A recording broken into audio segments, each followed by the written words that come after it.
What's up, everyone? As you can tell by what I'm wearing today, we are talking all about anime, and before I start, I want to give a big shout out to another YouTube channel I found named Takashi from Japan, and I am going to show just a little clip of one of his videos right now, just because it was served to me on YouTube, and it kind of, that along with an article I'm going to talk about, really inspired today's video, and it's just all things anime, the best, the worst, the most overrated, underrated, all that kind of stuff, and he kind of sets it up here in his video. I'll show a little bit of that.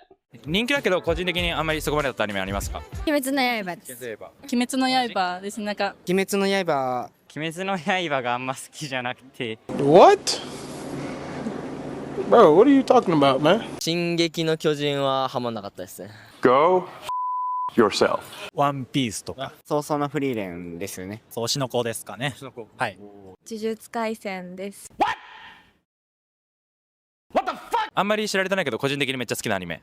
フェアリーテイルです。夏目友人帳が好きです。ブルーロック。王様ランキングとか。そうですね。7つの大罪っていうアニメはイゼロとかですか。拡大騎士のキャバルリーっていうアニメです。プラスティックメモリーズっていう妖怪ウォッチとかが世代だったので。I have no strong feelings one way or the other. Now you can go watch the rest of his video, which I will link down in the video description here. Please go check him out, subscribe to him, and check out all of his content. Pretty good stuff. He gets a lot of interviews, which I was a street reporter for the news for years, and not a lot of people are willing to talk to you, but maybe in Japan, when you say, hey, do you want to talk about anime, young people will stop and talk to you. I don't know. But either way, that kind of sets up the rest of the video here. We're going to hit the intro and get right into the rest of this. Marks on Media. Now, obviously, the subject of the video today is what I had brought up earlier with that video from Takashi from Japan.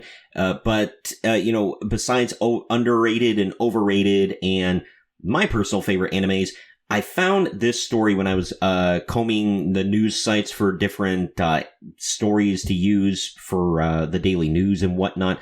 And I thought it was an interesting concept. It says, if you're just getting into anime, please avoid these 10 series at all costs. It's from Screen Rant. I'm not going to go through the whole article in full, but it mentions the ones that usually get recommended, like Dragon Ball, One Piece, My Hero Academia, Full Metal Alchemist Brotherhood, which are all great. But the whole article is actually about ones that, especially if you're new to anime, like, it doesn't mean that they're bad shows necessarily, but they're bad if you're just starting out and you're trying to get a taste for anime and really get into something that you can sink your teeth into. We're going to go through a little bit of this article here, and I'm just going to kind of run down just a little bit of what they're saying with all 10 of these that you should avoid, and I kind of want your opinions on them as well before we get into my personal top 10 favorites. Number 10, Digimon Frontier. Digimon Frontier, the fourth series in the franchise, has kids transform into Digimon to fight evil, blending Digimon with the tokusatsu genre. Its flat characters and repetitive storylines make it the weakest entry, according to this article, unsuitable for newcomers seeking a true introduction to Digimon. Personally, I'd start at the beginning. Number 9, Jellyfish Can't Swim in the Night. Jellyfish Can't Swim in the Night follows Mihiro Kozuki, a former artist inspired by idol Kano Yamanochi, to form an anonymous artist group called Jelly alongside a pianist and a VTuber aiming to showcase their talents to the world. Despite its strong start with flashy visuals and compelling characters, the anime falters in its final act, offering forced drama, unresolved storylines, and shallow exploration of its themes, making alternatives like Boki the Rock or Ya Boy Kongming more worthwhile. Number 8, Daybreak Illusion. Daybreak Illusion follows Akari Teo, a magical girl fighting demonia with the power of the elemental tarot in a dark and unforgiving world. While serviceable, it fails to stand out, feeling like a forgettable attempt to cash in on Madoka Magica's success. Number 7, Beyond the Boundary. Beyond the Boundary follows Mirai Kuriyama, a spirit world warrior, and Akihito Tanbara, an immortal half-yomu, as they navigate a world of supernatural battles. While visually stunning, its lackluster writing makes it one of Kyoto Animation's weaker offerings compared to more dynamic and clever works. Number 6, The Lost Village. The Lost Village follows 30 people seeking a fresh start in the mysterious Nanaki village, only to uncover unexpected dangers. With lazy visuals, nonsensical twists, and an unlikable cast, it fails as a dark mystery and does little to showcase Mario Okada's writing talent. Number 5, Rent a Girlfriend. Rent a Girlfriend follows Kazuya Kenoshita, a college student who hires an escort, Chizuru Mizuhara, leading to a fake relationship filled with complications. With poor pacing, predictable tropes, and an unlikable protagonist, it falls short of the charm seen in better harem anime like Nisekoi or Girlfriend Girlfriend. I don't know if you've been able to tell, but so far on this list, I have not seen any of these animes and have no opinion on them. But the next two, I've seen one half of the series, and the other one I just refuse to watch, but I know what they are, and I do have opinions on them, so we'll get into that.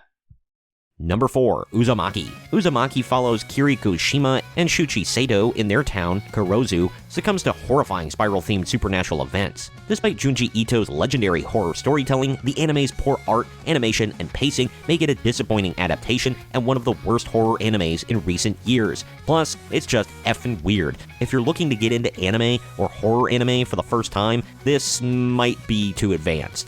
Number 3, Berserk from 2016. The 2016 Berserk anime continues Guts' story beyond the Golden Age arc, focusing on his quest for vengeance against Griffith. However, with poor CGI, bad pacing, and lackluster direction, it fails to do justice to Kentaro Miura's manga, making the 90s adaptation a better starting point for newcomers. Number 2, Danganronpa 3, The End of Hope's Peak High School. Danganronpa 3, The End of Hope's Peak High School serves as a finale to the Hope's Peak Academy arc, alternating between a death game in the future arc and an origin story in the despair arc. With messy retcons, an overload of new characters, and poor plotting, it disappoints both newcomers and longtime fans, making it a weak conclusion to the series.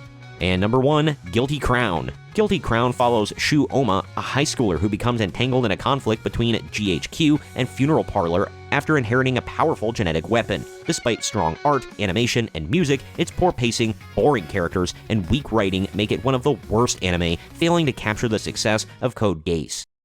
Now that I went through that list of top 10 animes you should probably avoid when you're first getting into anime, we're going to get into the top 10 favorite animes personally of mine.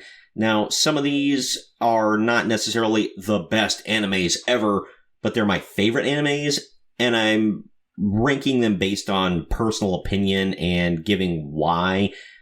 Feel free to disagree with me all you want, or tell me why I'm a filthy casual, or whatever. But save that discussion for down in the comment section. But now let's get into my list here. Number 10, Dragon Ball Z. Dragon Ball Z is the epitome of epic battles with its iconic power-ups and unforgettable characters like Goku and Vegeta. Its influence on the anime industry and its peak action-packed storytelling makes it a timeless classic. A lot of anime purists will complain about this one because DBZ is too mainstream, but there's a reason why it's been going on forever. Number 9, as you can tell from my shirt, I like Tokyo Ghoul. Tokyo Ghoul blends horror and emotional depth, making the struggle of protagonist Ken Kaneki both gripping and relatable. The series masterfully explores themes of identity and humanity through stunning visuals and intense action. It's a little cheesy and early 2000s Hot Topic emo, so it's low on this list, but it's still great. Number 8, Chainsaw Man. Chainsaw Man delivers wild action, dark humor, and incredibly unique characters, creating an unforgettable ride. Its unpredictable plot and emotional depth redefine the shonen genre, making it a must-watch. Unfortunately, there's only a single season so far, with no news on a season 2 just yet, which is why it's dragged down so low on this list. Number 7, Jujutsu Kaisen. Jujutsu Kaisen combines breathtaking animation with intense battles and rich character development. Its fresh take on the supernatural genre, especially with characters like Yuji Itadori and Gojo Satoru, make this an instant fan favorite. It's gone very mainstream in its first 3 seasons so far, but there's a reason for that. Number 6, Bleach. Bleach masterfully blends supernatural action with rich world building and complex characters, making each arc thrilling. Ichigo Kurosaki's journey from a simple high school student to a powerful Soul Reaper is nothing short of epic. One drawback is that the original Bleach anime goes on forever, so this one takes full dedication.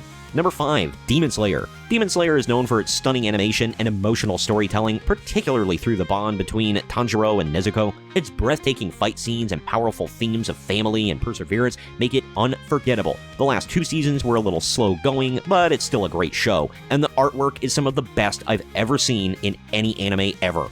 Number 4, Berserk. Berserk is a masterclass in dark fantasy with its complex characters, brutal storytelling, and psychological themes. Guts' tragic journey and the series' deep exploration of fate, vengeance, and free will make it one of the greatest ever made. It's a super dark and pretty gory anime, but it's a fantastic story from beginning to end. Even being older, it still holds up. Number 3, Fullmetal Alchemist Brotherhood. Fullmetal Alchemist Brotherhood delivers a perfect blend of action, heart, and philosophy with a compelling narrative and memorable characters. Its exploration of sacrifice, brotherhood, and redemption resonates deeply with viewers. Every character is unique, the story goes deep, and it doesn't drag at all throughout its 64 episodes. Number 2, Death Note. Death Note is a psychological thriller that combines a cat and mouse chase with deep moral questions about justice and power. The complex battle between Light Yagami and L remain one of the most riveting in anime history. The twists, turns, and psychology keeps this a fascinating ride all the way to the end. And number 1, Attack on Titan. Attack on Titan revolutionized the anime world with its high-stakes action, intricate plot twists, and exploration of morality. Its dark, unpredictable story and deep character arcs have made it a landmark achievement in the anime medium. They spaced out the seasons a bit too much and took forever to dub them all into English, but in the end, it was all worth it in my opinion. It was one of the richest animes of all time and a classic that will live forever. So, those are my top 10 favorite animes of all time. I've covered a lot of ground on this video right here about overrated, underrated animes you should avoid, my favorite animes. It's a comprehensive kind of video, and I want to know what you guys think. What are the most overrated and underrated anime of all time? What are your top 10 favorites? And are there any anime that you think are just too weird, too deep, too terrible to watch when you're first getting into anime? I really do want to know down in the comments section, and join in the discussion. Also, the links to the articles and the video that I covered can be found in the video description. Also, if you could, please share this video around to everyone you know, and don't forget to like the video, subscribe to the channel, and click the notification bell to stay up to date every time I post brand new content. I am Troy for Marks on Media, and we'll see you next time.